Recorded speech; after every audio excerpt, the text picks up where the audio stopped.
Donc, moi, je m'appelle Benoît Cornem, je suis donc le CEO et fondateur d'Alterface. C'est une société qui a été créée en 2001. Donc on est actif dans l'industrie depuis déjà presque 20 ans. Vous pouvez voir Alterface à Phantasialand, Mousse au chocolat. Vous pouvez voir la technologie Alterface à Dubaï, Abu Dhabi, Ferrari World, Warner Bros. On va dire 7 rides sur 10, un ride interactif fonctionne avec Alterface.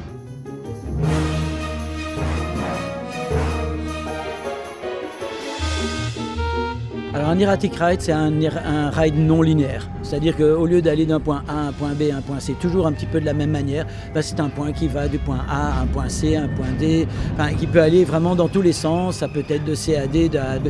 Donc tous les scénarios sont possibles et c'est ça qui fait que ça rend une grande variété d'expériences et qui rend vraiment un ride un peu fou, avec en plus un côté chorégraphique qui est vraiment génial. Les gens se voient, se quittent, se revoient dans la pièce centrale. Ça passe d'une pièce à une autre, mais d'un ordre non établi, ou du moins non visuellement établi ou non. C'est surtout ça qui compte. On travaille dans la perception des gens. On ne travaille pas trop dans la capacité technique. Ce qui compte, c'est vraiment contrôler l'expérience aussi. On ne veut pas qu'il se passe n'importe quoi. When we go inside this area, we always change the ambience. So we wanted to avoid repetition of people going back at okay, again. So we have 3 or 4 different type of show inside here, just to avoid repetition and boredom. Et ça change radicalement en fait la manière dont on construit un ride, parce que ça permet aussi d'exploiter des endroits qui n'étaient pas prévus pour mettre des dark rides, des pièces où il y a des piliers, où il y a des choses comme ça.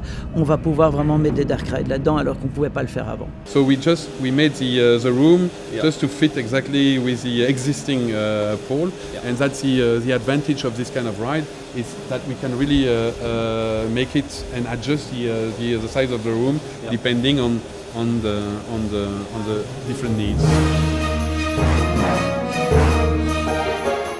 D'abord, on développe l'expérience. Donc, c'est-à-dire, on dit qu'est-ce qu'on voudrait voir, quelle est l'histoire qu'on voudrait raconter et quel est le genre d'environnement qu'on veut y avoir. Ici, très simple, on est dans la zone Bollywood, il nous faut donc un esprit un petit peu oriental et donc directement un esprit, Wes Anderson, Grand Hôtel Budapest, voilà. On a cette idée en tête et on commence à construire comme ça. Alors on travaille avec un partenaire que l'on connaît bien, c'est préférable là-dedans. Donc là ici dans le cas présent c'était Joravision. On commence à échanger, on dit voilà sympa, on peut faire comme ça, comme ça. Très rapidement on fait un dessin de à quoi l'attraction peut ressembler au niveau des murs et des choses et du déplacement des véhicules, ce qu'on appelle un track layout. Une fois qu'on a fait le track layout, on commence à l'habiller avec les différentes ambiances. Et après ça, on commence à déterminer ce qui va se passer dans les différentes ambiances en fonction de comment l'histoire va prendre cours.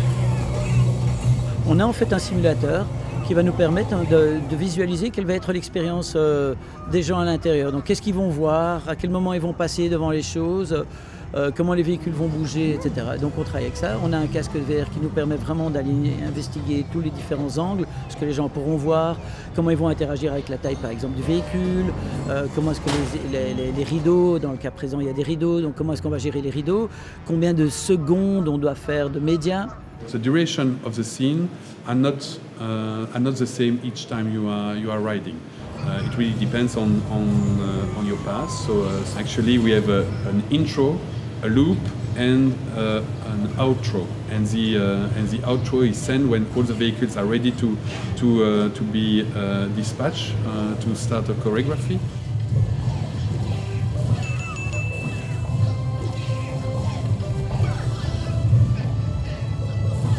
So we had to create a system that it was able to adjust the length of the media without the guest noticing everything.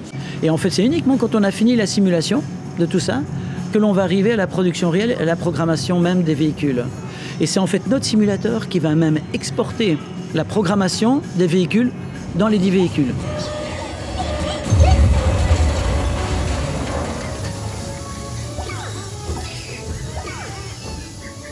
On se rendait compte qu'en fait, tout projet était unique. Et donc, on a développé une architecture modulaire qu'on a appelé Salto, qui est en fait un système, une espèce de matrice en fait, dans lequel on faisait rentrer toute une série d'informations et qui sortait toute une série d'informations et qui permettait en fait d'être facilement scripté et de manière à pouvoir vraiment faire un espèce de gros show control, on va dire comme ça. So that the specificity of the Salto master is really to be able to coordinate all those vehicles together. C'est lui. Il est en communication en permanence avec ETF. Et là, ça nous permet de relocaliser les véhicules. Comme en ce moment, les véhicules sont en train d'être stackés, on n'est plus sûr de leur position parce qu'on a arrêté de dispatcher, donc c'est pour ça que vous ne les voyez pas. Et donc là, on va avoir toutes les expériences que font les véhicules, à quel moment ils sont dans quelle scène. Ça, c'est la ID du véhicule. Et c'est à partir de là que nous, on va être capable de dire, OK, choisis une de ces expériences-là, on sait lesquelles sont compatibles avec lesquelles, on sait qui est où, et donc on sait quand est-ce qu'on va pouvoir les lancer. Et donc maintenant, on arrive à un nouveau moment clé dans le développement de Salto, où jusqu'à présent Salto était considéré comme on va appeler un interactive show control, c'est-à-dire ce que les gens font influe la manière dont le show se passe.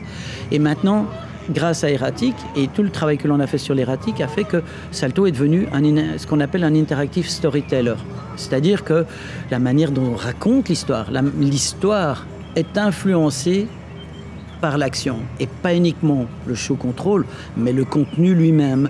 We worked with the park to try to create really depth into the movie, even though it was in 2D. So that's why you have a round shape underneath the screen. Here we have made the choice of pure media, just for a question of cost.